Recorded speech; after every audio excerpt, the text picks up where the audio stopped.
Hello there. Let's look at an example of the ACT reading comprehension vocab in context questions.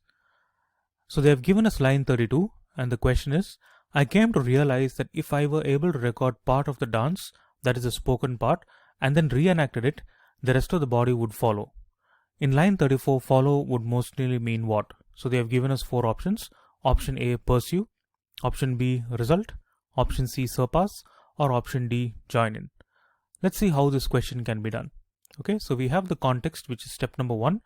First, we need to find out our own definition that fits the context. And when we come up with our own definition, that definition need not be super clear or super elegant, right?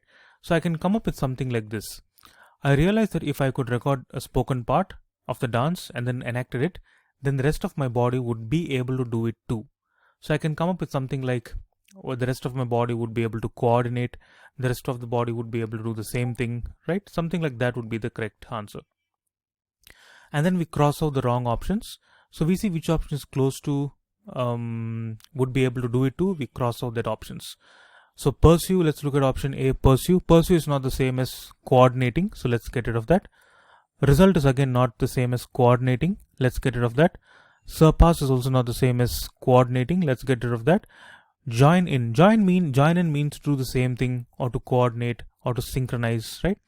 So join in would be the right answer.